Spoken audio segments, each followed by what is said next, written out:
Mike was on vacation this week. He had some time off this week, so I get to fill in the pulpit this morning, and I am thrilled to do so. Normally, I preach at the evening service, and on our Sunday night service, we're walking through the book of Proverbs, and I've just really grown. I've always loved Proverbs, but I've really grown to appreciate it more and more.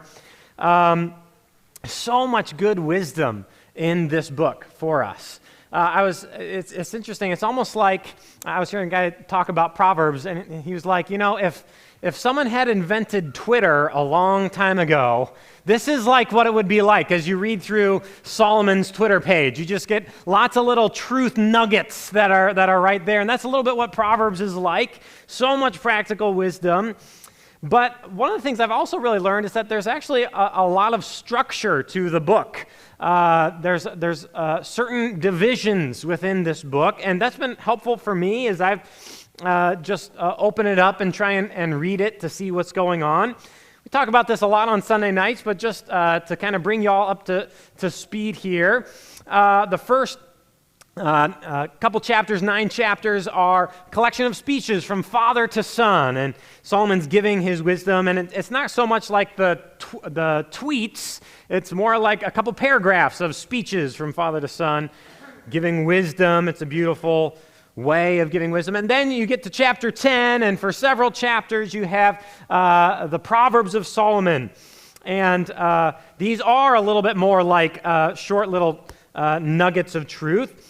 As you start the first couple of chapters here, there's a lot of contrast, and it's saying the wicked are like this, but the righteous are like that, and just over and over and over. And it's meant to give you an idea, kind of a mosaic, if you will, of here's the path of the wicked, here's what the path of the righteous look like. As you move on and you get into kind of halfway through chapter 22, in the red section here, you find it's the sayings of the wise. It's interesting, Solomon was a guy who actually collected Proverbs. Ecclesiastes tells us this. He accumulated and searched out wisdom and Proverbs. And so even perhaps from Egypt, some of these sayings and the sayings of the wise. But Solomon doesn't just copy and paste. What he does is the book of Proverbs, it takes truth, but it brings it under the biblical worldview. So lots of different sources in the ancient world would say things like, you should be kind to the poor. Well, that's true, but as you read Proverbs, the truths like that are brought under the biblical worldview. And so there is a God, and that God's name is Yahweh, and because he exists, you ought to be kind to the poor, that kind of thing. The section we're in now, kind of in this series on Sunday nights on Proverbs, is chapters 25 to 29. And this is a new unit in the book, and it's marked by this verse in chapter 25. And it says this, it's kind of introducing this section. These also are the Proverbs of Solomon, which the men of Hezekiah, king of Judah, copied. So these are the things that Solomon originated, but we get them by way of the men of Hezekiah. And I mentioned this last week on Sunday night, but it's kind of interesting to think about this because King Hezekiah lived 250 years after Solomon. Hezekiah was known to be a reformer. The nation was in disarray. There's idol worship. People, they're not even celebrating the Passover. Hezekiah dedicates himself to bringing about reforms. And it's under his rule that it's like his guys find the words of Solomon, and it makes you wonder, are they saying the people need to hear this wisdom? And so his guys write them out. And it'd be a little bit like if someone found the long-lost journals of George Washington and said, people need to hear about this, and so they publish a book. It's a little bit like the time difference of what it would be like. That's this section. These are the Proverbs of Solomon that the men of Hezekiah wrote. It's chapters 25 to 29. This morning, though, we're just in chapters 28 and 29. Proverbs is a tough book to preach because in chapters like this, there are so many different topics. But what I like to do is I like to pick out a few common themes from these two chapters for us to consider. So that's what we're doing. The first theme is this: wisdom for leaders. Wisdom for leaders. One of the things that Solomon brings up again and again is wisdom for those who rule. Wisdom for those who are going to be kings. And so in just these 2 chapters, there's something like 8 different verses that talk about what it means to be a good king and what it means to be a good ruler. And for the most part, these verses are contrasting. A wicked king is like this, but a righteous king is like this. It's interesting to me that Solomon is a guy who knows a thing or two about leadership. He knows a thing or two about what it is to be a king, because he was a king.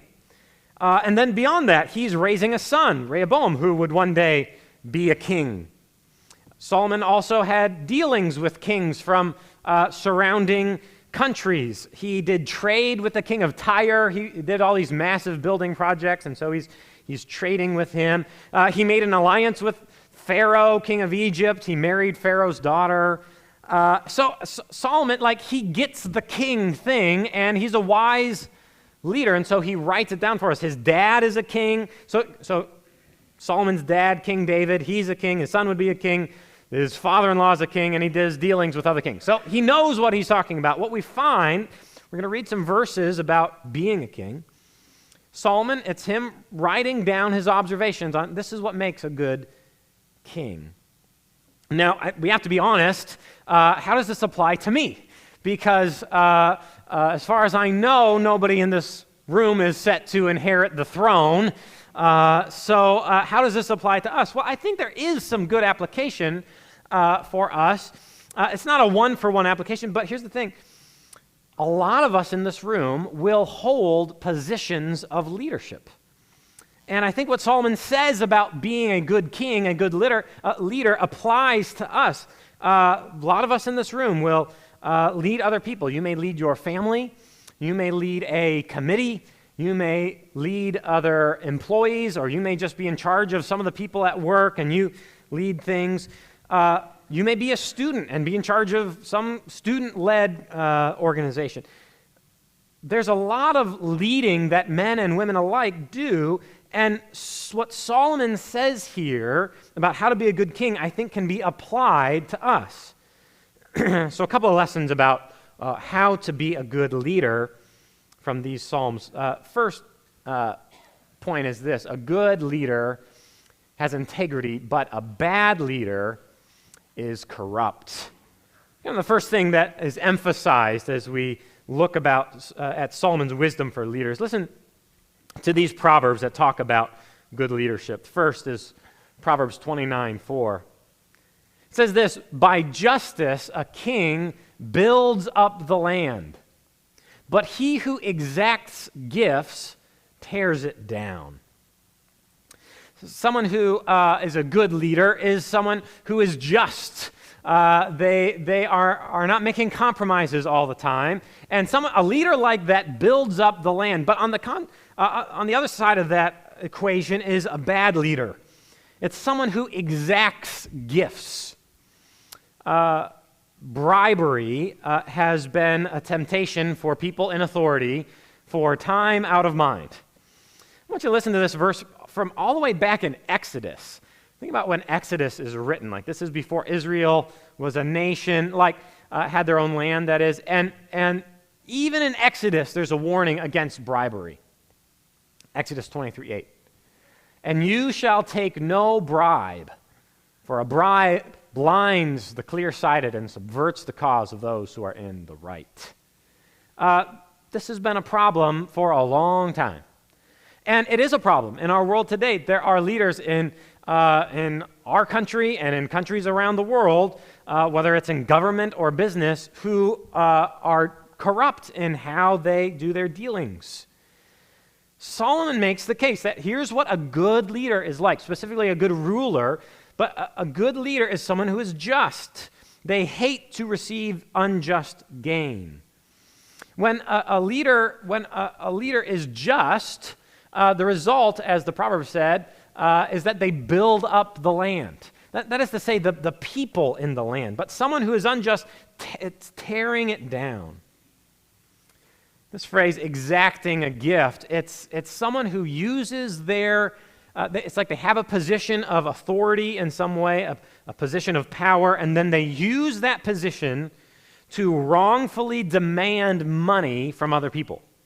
Someone who's wielding their authority to demand money in a corrupt way. And that can happen in a lot of different ways. It can happen with taking a bribe or demanding a bribe, saying, hey, I'm not going to do my job unless you give me a little something extra on the side. This happens all around the world today. It can happen through blackmail, saying, unless you give me money, I'm going to harm your reputation. It could also refer to a country I think that's like giving back-breaking taxation. So throughout history, there have been empires or countries that have just been so oppressive in taxing their people. It's like they're robbing their own people. You think of like the Roman tax collectors. They would come and knock on your door, and they're there ready to take the taxes and a little bit extra on the side. And there's nothing you can do to stop it. When you lead and you are corrupt, you tear down your own society. That is so foolish to do. It's like you're shooting yourself in the foot. Some people think, well, the way to get ahead in life or as a leader or in business, the way to get ahead, the only way these days is to make some compromises here or there. But you know, that's so foolish. It's so foolish to think that way or to lead that way, to take advantage of other people. It's so foolish. In fact, Solomon compares this to this line of thought to being a leader that's like a mindless beast. In verse 20 and 28:15, he compares a leader like this to a roaring lion or a charging bear. A leader, it's like they lack understanding. They have no pity. They're not thinking about how can I invest in the people I'm leading. Listen to how he says this in 28:15. Like a roaring lion or a charging bear is a wicked ruler over a poor people. A ruler who lacks understanding is a cruel oppressor, but he who hates unjust gain will prolong his days. That's what it's like if you're taking advantage, if you're wielding your authority or your position of leadership for your own gain. That's so foolish. So foolish. And God hates it when someone abuses their authority like this. By the way, the people under authority hate it when that happens to them as well. 29 verse 2 says, when the wicked rule, the people groan. Or 28 verse 12 says, when the wicked rise, people hide themselves. That's what it's like when a king is corrupt or a leader is corrupt. The people are in agony, but a good king, on the other hand, is just. Even at their own expense, they are just, and they build up the nation. You know, I think about of like a gardener. A lot of people this summer, we're one of them, are trying to grow a garden, and it's coming along, but it's not quite like other years when we get a lot of rain. You really got to water your garden this year. Well, who's the person that has the great garden in town? Well, it's the one that takes care of it and waters it. It's the same way with leadership. When you invest in your own people, it's good. So it's unlikely any of us are going to be a king someday. But listen, as you hold a position of authority or leadership, how are you going to lead? Are you going to be a leader that has integrity? A lot of us are going to oversee on some level budgets or line items. If you have a position of authority, don't buy into the lie that says, I can get ahead by making compromises. Don't wield your position as a means to manipulate other people or take advantage of other people. You will regret it. That's what Solomon is saying here. So a good leader practices integrity. A bad leader is corrupt. There's a blessing that comes from being a good leader, a leader with integrity. And it's this: good leadership results in stability. Stability. God blesses those who have integrity in how they lead. Listen to Proverbs 28, verse 2. It says this: when a land transgresses, it has many rulers. There's a high turnover rate. But with a man of understanding and knowledge, its stability will long continue. When you have a leader in charge who is a wise leader, I think someone who has integrity, they're a man of understanding and knowledge, the result is that there's stability, and it's stability for a long time. Proverbs 28:16 says this, "A ruler who lacks understanding is a cruel oppressor, but he who hates unjust gain will prolong his days." So you get this idea of stability. The nation of Israel is an interesting example. Solomon rules, and then when he dies, the nation splits into two kingdoms, Israel on the north and Judah in the south. I was reading one commentary this week, and they made the observation that in the north, it was basically just all downhill. And the people are rejecting God. And over the course of just over 2 centuries, there were 9 different dynasties, according to this commentary. Not just 9 different kings, but 9 different dynasties. In the south, for the sake of David, there was only one. So good leadership has good results. When you are a man or a woman in your position of leading, when you don't oppress other people, God blesses you with stability. It can be tempting to take shortcuts. It can be tempting to think this is the way to get ahead. But the truth is that when you are corrupt or when you make compromises in how you lead, that leads to a very shaky future for you. The result is stability, and beyond that, the result is that people will love you for it. Have you ever seen a leader that's been in their position for a long time, just slow and steady wins the race, and they're a man or woman of integrity? The people love them for it. Proverbs 29:2 says, "When the righteous increase, the people rejoice." So I want you to think, what kind of leader will you be? As you lead different things, what kind of leader will you be? One last point to make here about leaders and rulers is this: God, not man, is the true source of justice. Listen to Proverbs 29, verse 26. "Many seek the face of a ruler, but it is from the Lord that a man gets justice." Now, when you've been treated unjustly, it's a good idea to go to those who are in authority to ask for help. In fact, God actually places people in our authority. He ordains people to be in our authority so that we can get help from them when we're treated unfairly. That's how God set up the world. But it matters that you remember, who is my true hope for justice? The Bible is saying here, Solomon is saying here, the true source for justice is God himself. In fact, this is coming from the king himself is saying this. You know, I think it's important to remember this. It's good for us to long for good leadership. It's good for us to pray for and hope for good politicians and presidents. But be careful where you put your hope. It's possible to put your hope so much in the justice that might come from a king or from a president or from a politician that you forget to put your hope in the right source. The right source for justice is not ultimately in the ruler or a leader, but it is in God himself. It's important that we remember that. It's ultimately God, not man, who's the source of justice. Okay, so that's theme number 1. There's a lot of wisdom here from Solomon as he's saying this is what it's like to be a king, and I think it applies to us. This is some important points to remember as we lead as well. We're going to switch gears here, and Proverbs does that, and I want my message to match kind of the vibe of Proverbs. So we're going to switch gears here, and theme number 2 is this: wisdom about God's laws.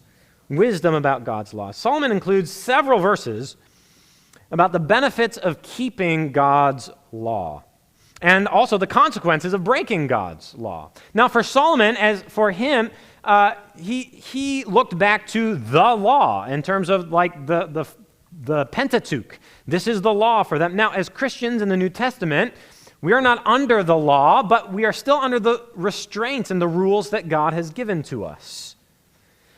Solomon had a funny relationship with God's law because he didn't always practice what he preached. So you read some of these Proverbs in a minute, we'll get to them, And it's like, it's so important to follow the law. But then you look at some of Solomon's life, he's not always doing this. Listen to this from Deuteronomy. This is part of the law, and it's describing how a king should act. It's like, this is before the nation is set up, before they even have their land, but God's saying, here, when there's a king, here's how he needs to act. Listen to what this passage says about a king. Only, he must not acquire many horses for himself, or cause the people to return to Egypt in order to acquire many horses. Since the Lord has said to you, you shall never return that way again. And he shall not acquire many wives for himself, lest his heart turn away, nor shall he acquire for himself excessive silver and gold. So here's the law. Don't acquire and hoard for yourself lots of gold, lots of horses, and lots of wives.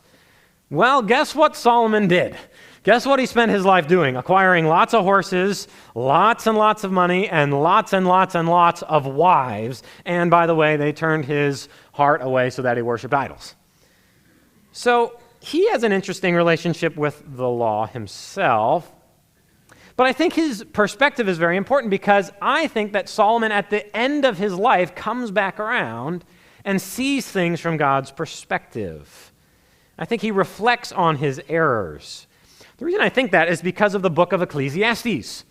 The book of Ecclesiastes is written by Solomon, and it's all about the vanity of chasing pleasure.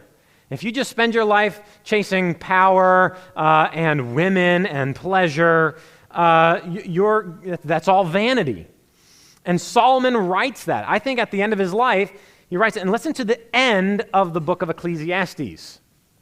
Solomon writes this: the conclusion, when all has been heard, is fear God and keep his commandments. Because this applies to every person. For God will bring every act into judgment, whether everything which is hidden, whether it is good or evil. My take here is that Solomon definitely did kind of sow his wild oats, but at the end of his life, he starts to see things the right way. He reflects on his rebellion, I think, and says, you know what? It's better to do things God's way. You know, there's probably a lot of us in this room that would have a similar perspective. We look back on different times in our life, and we say, you know what? I know better now. I was listening to a YouTube video this week of someone just giving their testimony. And they were talking about how they had, for their whole life, rebelled against God just over and over and over. They were running from God. But then they found Christ, and guess what their testimony is? It's better to do things God's way. I think that's what Solomon is saying. And so it's a powerful perspective from Solomon. So listen to Solomon as he talks about the blessings that come from following God's rules. Proverbs 28, verse 4 says this: those who forsake the law praise the wicked, but those who keep the law strive against them. Proverbs 28:7, the one who keeps the law is a son with understanding, but a companion of gluttons shames his father. 28:9 says, if one turns away his ear from hearing the law, even his prayer is an abomination. He doesn't mince words here. He says it like it is. Proverbs 29:18, where there is no prophetic vision, the people cast off restraint, but blessed is he who keeps the law. Fascinating words from a guy that didn't always keep the law, but his perspective is so important. There is one of the Proverbs, let me go back to it. This one, 28:7, the one who keeps the law is a son of understanding, but a companion of glutton shames his father. This is just me speculating, but is it possible that Solomon is thinking of his own dad here? His own dad, King David, who's a man after God's own heart, and Solomon lives the life of a glutton. Did he maybe bring some shame on his father? I don't know. It makes me wonder. 28:9 is particularly convicting. Someone who turns away their ear. Someone who says, I know what God says, but. I remember I was in college and I was talking to someone, and that's almost word for word what they said. Like they're a Christian, they're going to Christian college, and they were saying, I know God says not to, but. And that was just the path they were choosing. You know what happens when you choose that path? When you turn away your ears from hearing the law and agreeing with God's restraints, it's like your own prayers are an abomination to God. And that actually makes sense to me when I think about it. If we refuse to listen to God, is it any wonder that he refuses to listen to us?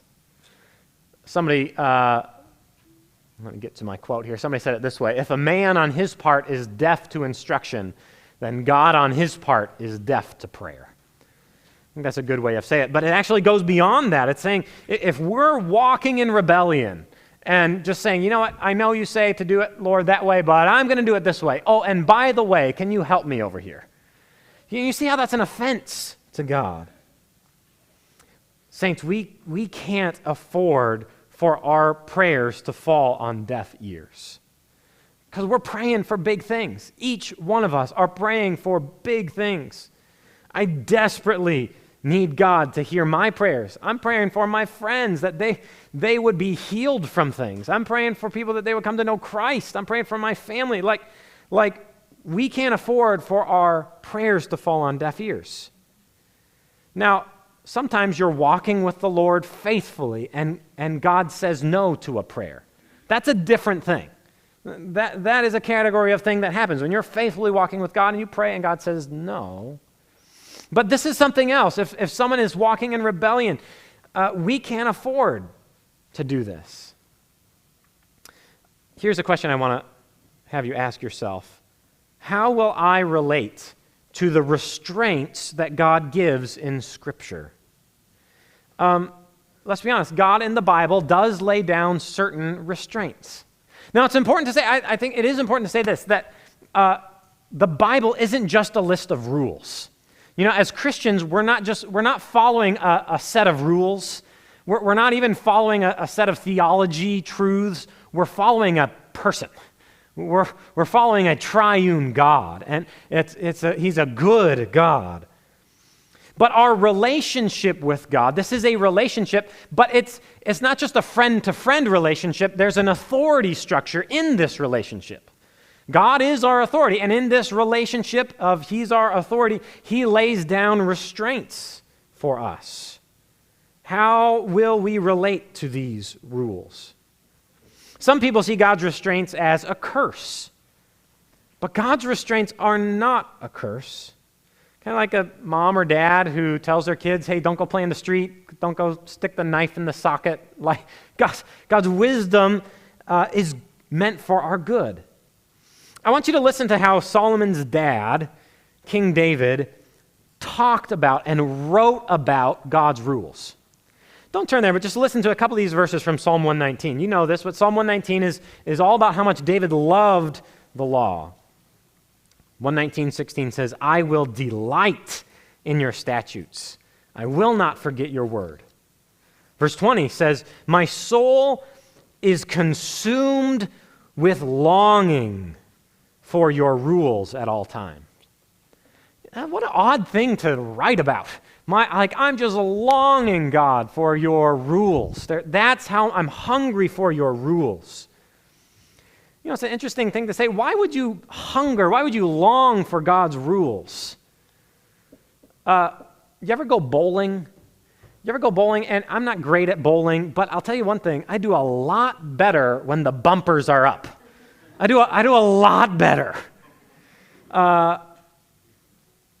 In life, when you walk through life, when someone walks through life and they have no concept for God's rules, you're lost. And God's rules, his restraints even, help us. So why David says things like this in verse 24 of Psalm 119, your testimonies are my delight. They are my counselors. Where would we be without any counselors? Psalm 119:103 says, how sweet are your words to my taste, sweeter than honey to my mouth. Through your precepts I get understanding. Therefore I hate every false way. Your word is a lamp to my feet and a light to my path. You ever been driving and you're lost and then your phone dies? Millennials get this. The old people in the room are like, no, I just always remember where to go. I have to have my phone up if I'm going to get anywhere. Without that direction, I'm lost. Man, without God's rules, where would we be? His rules are a blessing. They're a treasure to us, is like what David's saying, because they guide us. And so Solomon, a guy who rejected God's rules at different times in his life, can attest to the fact God's rules are so good for us. That's hard because sometimes God puts off limits things that we want to do. But his limits are good for us. And it's the course of wisdom to recognize that. That's what Solomon's doing. He's saying it's better to follow God's laws. Okay, wisdom for leaders, then wisdom about God's laws. One more theme here, switching gears, is this: wisdom about wealth. Wisdom about wealth. The righteous and the wicked have two completely different ways of thinking about money. There's some really important points that Solomon makes about wealth here. And is it a little ironic? Like he tells us like we shouldn't be greedy. Is it a little ironic that it's the richest guy in the world who's giving us this wisdom? Solomon had immense wealth. The Bible tells us each year in tributes he received 25 tons of gold. Foreign nations would bring him silver and gold. He has this throne. It's this massive throne that he makes, and it's overlaid with ivory and gold. All his cups were gold. Speaking maybe with some humor, 1 Kings says that Solomon made silver as common as stones in Jerusalem. 1 Kings 10:22 says, King Solomon was richer and wiser than any other king in the world. So what does the richest guy in the world have to say about wealth? What insight does he have? Well, some fundamental things. First is this: don't be greedy. Now, I know that's not like a shock to anyone in the room, like, whoa, the Bible says I shouldn't be greedy. I never knew that. No, like we know, but don't skip over the foundation stones. Maybe it's the guy that's been a little bit greedy that can best warn against it. Listen to these Proverbs on this. Proverbs 28:20. A faithful man will abound with blessings, but whoever hastens to be rich will not go unpunished. It's so important that we not hasten to be rich. Have you ever met someone who's in a hurry to get wealth, in a hurry to be rich? There's this warning here that we shouldn't be greedy. You know, it's not money that causes all the problems. It's loving money. It's the person that is in such a hurry to get rich. Can I ask you a question? Do you love money? Are you in love with money? Are you chasing money? It's hard to get the money thing right because on one hand, we shouldn't just have no opinions about money. We shouldn't just sit in our house and wait for money to come to us. Like, we're to be diligent. We're to work hard. We're to be wise with money as well. And I think save and invest and even leave an inheritance. A good man leaves an inheritance to his children's children. Those are all good things.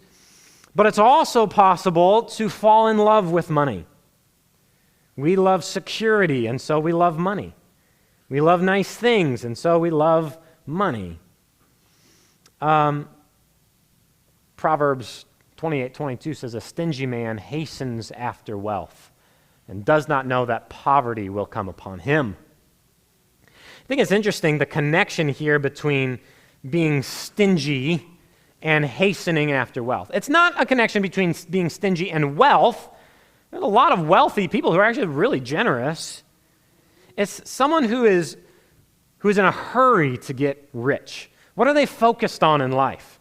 They got to get that next car, that next house, that next thing for their kids. Like that path, you're not focused on how can I invest and give in other people. You're focused on how can I get. Solomon's saying, look, if you're on that road, get off that road. That is not a good path. Beyond this, there are people who are in such a hurry to get rich that they start taking risks that they should never take, and trouble comes on them. So what do we do instead of being greedy? Proverbs 28:25, a greedy man stirs up strife, or I think other translations say an arrogant man, but the one who trusts in the Lord will be enriched.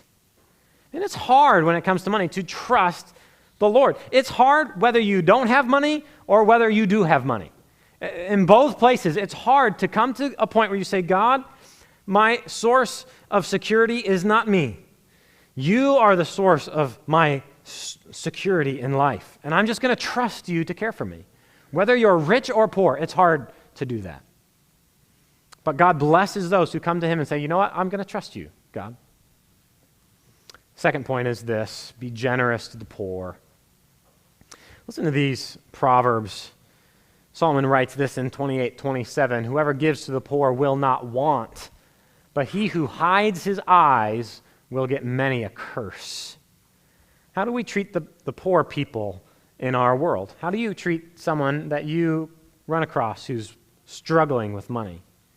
You know, it's easy to look down on someone who's poor, to look at those in poor and say, well, they just must be lazy, or they must have just poor life choices. In America, the only reason you're poor is if you made poor life choices. Well, let's be careful. Let's be careful. There are people who are poor because of poor life choices, but not everyone. We should not be hiding our eyes from the poor. To hide your eyes it's like you would see the poverty around you, but instead of noticing it, you ignore it. You put on the blinders and you say, I'm just not going to focus on that. The godly man or woman does not ignore the poor. Now, there are wise and unwise ways to help those who are poor. When I lived in Dallas, I lived in downtown Dallas. There are a lot of homeless walking around. It would not be uncommon for me to walk to my seminary class. It wouldn't be uncommon for me to see homeless guys, men and women, as I go to class. I remember when the director of the homeless shelter came and spoke, and he said, you know what, there are wise and unwise ways to help here. Maybe just handing out lots of cash to guys on the street isn't the best way, but you can go buy food and give them to them, or you can give to a homeless shelter. It takes wisdom to know what's the best way to help those in poverty, but the one thing you can't do is just hide your eyes. It's interesting to me that God seems to take it upon himself to care for those who give to the poor. Whoever gives to the poor will not want. Who is it in Lamar's? Who is it in our county, in our state, who are the poor? Let's be on top of taking care of them and caring for them. Proverbs 29:7 says this, a righteous man knows the rights of the poor. Knows the rights of the poor. Other translations say care for the poor. A wicked man does not understand such knowledge. Godly men and women take care that the poor are not taken advantage of. Like, that is something we value, and we say, hey, I'm not just going to let the poor person over here be taken advantage of them. I'm going to stand up for them. That's what a godly men and women do. By the way, I've asked some convicting questions here this morning, made some convicting points, I think, but I just have to throw out some encouragement, because I hear story after story of how people in this church are helping those who are poor. I love being a pastor because I often get to hear kind of the behind-the-scenes stories. People aren't trumpeting it around, but just, hey, someone needed help, and we're there. You guys do that so well, and it's to your credit. It encourages me, it challenges me. Let's do that. Let's lean into that more and more. Every year when we do the VBS challenge, come on. How much, Janet, how much were we over this year? Every year, y'all are so generous, and it's amazing. God is honored when we help the poor. So ask yourself, is there anyone that God would have me help? How do I treat those who are poor around me? Okay, we're going to end here, but a couple of application points just as we close. It's interesting. God uses Solomon, a guy who was a king. He knew something about leadership. He sowed his wild oats. He knew the value of keeping God's laws. He's the richest guy in the world at his time, and he knew how to, something about money. So with regard to leadership, what kind of leader are you going to be?